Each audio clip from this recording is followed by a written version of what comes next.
All right. How Chinese script has helped me. 10. It is a direct window into the past.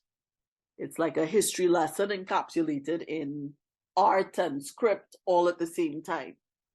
So, for example, a good example of that would be the word for China itself is 中国. 中国. This is the first thing I tell students whenever I'm teaching Chinese, right? One of the first things. 中 means middle. 国 means country or kingdom. 中国 is like middle country, middle kingdom. That's how China saw itself historically.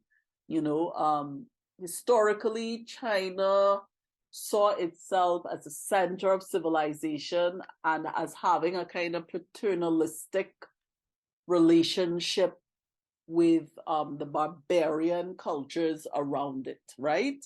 And you kind of see that today with China, being involved in all of these kind of soft power, if you could put it like that, relationship building in southern countries from the south, like in, I don't know if African continent would be considered the south, but like on the African continent, Latin America, the Caribbean, you see this almost kind of paternalistic kind of relationship. That's something that was very much a part of their history, and you almost feel like, okay, so history is a continuum, right? So this word 中国 is a window into the past, but is it possible that it's also like a telescope into the future? Like that this is how China saw itself, how it sees itself, how it will always see itself. And this is core to China's own definition of themselves, right? And yes, I know countries typically are, what's the word I'm looking for? They pursue policies of self-interest, right? But consider how they do that. Like in China's case, they package that self-interest as a paternalistic kind of interest in the territories and countries that they build relationship with. And I guess sometimes it may be genuine, not just self-interest. And, I wouldn't say that there's always something wrong with self-interest. Self-interest married with interest in others could be a good thing, right? You can't just always be giving, giving, giving and not thinking about what you get in return. But of course, those have to be powered by particular ethical values and so on. But still, the word China, I think, is very, very insightful, very instructive. It is a loaded, loaded term.